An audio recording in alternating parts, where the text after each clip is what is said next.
Now we will learn the use of on and upon. अब हम preposition on और upon का use जानेंगे। तो ऑन का यूज़, ये दोनों का यूज़ जो है ये पर या फिर ऊपर के लिए होता है, लेकिन ऑन का यूज़ जो है वो स्थिर वस्तुओं के लिए होता है। स्थिर, स्टेबल, स्थिर वस्तुओं के लिए इसका यूज किया जाता है। कैसे? जैसे हम कहें कि पुस्तक टेबल पर है, the book is on the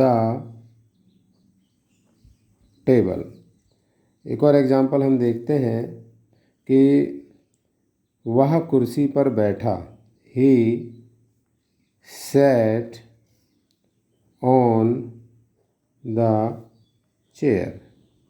तो हम यहाँ देखते हैं कि ऑन का यूज जो है वो स्थिर वस्तुओं के लिए हुआ है। यहाँ पर द टेबल भी स्थिर है और उसके ऊपर रखी हुई बुक भी स्थिर है।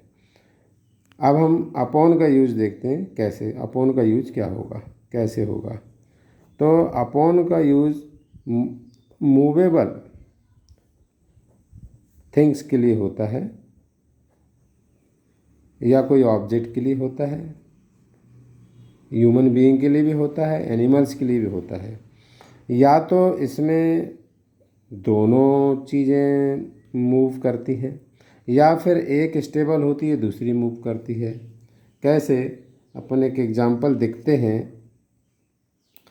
कि कुत्ते ने बिल्ली पर झपट्टा मारा या आक्रमण किया। The dog ran upon the cat. तो ये अपॉन, तो हो सकता है कि कैट स्थिर हो और डॉग मूव करते उसके ऊपर पहुंचा, लेकिन कोई एक तो मूव कर रहा है इसमें। फिर है सेकंड कि कोई कलाकार है और वो चलती हुई ट्रेन पर कूद गया। तो the actor jumped upon the train. ये ट्रेन मूविंग ट्रेन है, तो ये अपॉन का यूज हुआ क्योंकि ट्रेन चल रही थी। अब हम अगला जो यूज है प्रीपोजिशन, अगली प्रीपोजिशन है सिंस एंड फॉर। इसका यूज परफेक्ट कंटिन्यूअस टेंस के लिए प्राय होता है, चाहे प्रेजेंट हो, पास्ट हो या फिर फ्यूचर हो। तो सबसे पहले सिंस का यूज, सिंस का यूज होता है पॉइंट ऑफ टाइम के लिए। ये एक बिंदु, समय के एक बिंदु से कोई बात शुरू होती है और अभी तक चल रही हो या चल रही थी या चल रही होगी की ओर संकेत करता है। तो ये पॉइंट ऑफ टाइम को बताता है। जैसे कि वह, सपोज दैट कोई एग्जाम्पल है कि वह सुबह से अंग्रेजी का अध्ययन कर रहा है। He has been studying English since morning. तो यहाँ पर मॉर्निंग पॉइंट ऑफ टाइम है और सिंस का यूज करे हैं। एक एग्जाम्पल और हो सकता है इसमें कि मैंने सुबह से चाय नहीं ली है। I have not taken T since morning. अभी दोनों एग्जाम्पल मॉर्निंग वाले हो गए, इसलिए एक और एग्जाम्पल हम देख लेते हैं कि मान लो एक एग्जाम्पल है कि हम लोग यहाँ पर जन्म से रह रहे हैं, तो क्या हो जाएगा, we have been living here since birth.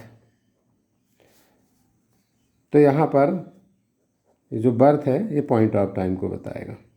अब हम इसका सेकंड देखते हैं, फॉर। तो फॉर जो है वो पीरियड ऑफ टाइम को बताता है। तो ये हो जाएगा पीरियड ऑफ टाइम। कैसे, हम एग्जाम्पल देखते हैं। इसी एग्जाम्पल में हम थोड़ा बदलाव कर लेते हैं कि सपोज दैट हम इस एग्जाम्पल को बोलना चाहें कि वह 2 घंटे से अंग्रेजी का अध्ययन कर रहा है, तो क्या होगा? He has been studying English for 2 hours. 2 hours. तो यहाँ हम देखते हैं कि 2 आवर 2 घंटा, ये 2 घंटे के पीरियड में बदल गया, इसलिए फॉर। इसके बाद अब हम दूसरा एग्जाम्पल इसका देखते हैं। हमने जो पहले किया था कि we have been living here since birth, तो उसमें जन्म से हम यहाँ पर रह रहे हैं। अब यदि वो ऐसा हो जाए कि हम यहाँ पर पिछले 15 सालों से रह रहे हैं, तो कैसा होगा? तो we have been living here for the last 15 years.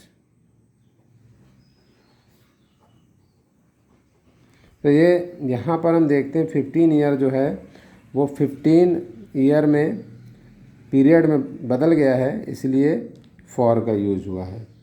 अब हमारे पास जो अगला हम प्रीपोजिशन पढ़ेंगे वो है विद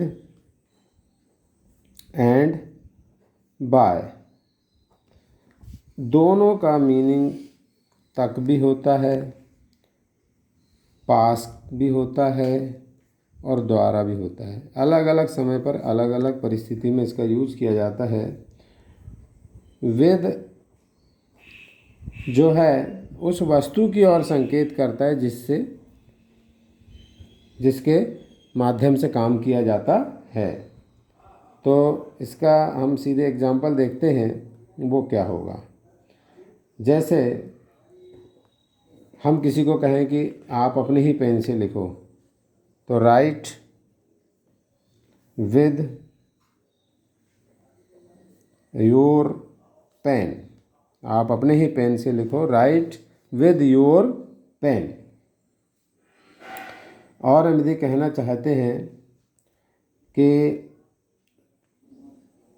राजू ने राम को छड़ी से मारा, तो हो जाएगा Raju beat Ram with a stick. यहाँ हम दोनों एग्जाम्पल में देख रहे हैं कि यहाँ जो पेन के माध्यम से काम हो रहा है तो विद, स्टिक के माध्यम से काम हो रहा है तो विद। अब हम बाय का यूज करेंगे।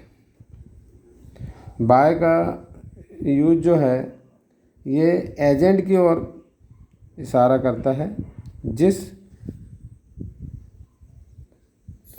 कर्ता के द्वारा ये काम हुआ उस एजेंट की ओर ये इशारा करता है। जैसे फॉर एग्जाम्पल, रावण राम के द्वारा मारा गया। रावण राम के द्वारा मारा गया। Ravan was killed by Ram. तो यहाँ एक व्यक्ति ने काम किया, इसलिए बाय। जैसा कि पहले मैंने आपको बताया कि उस कर्ता की ओर, उस सब्जेक्ट की ओर इशारा करता है जिसके द्वारा ये काम हुआ।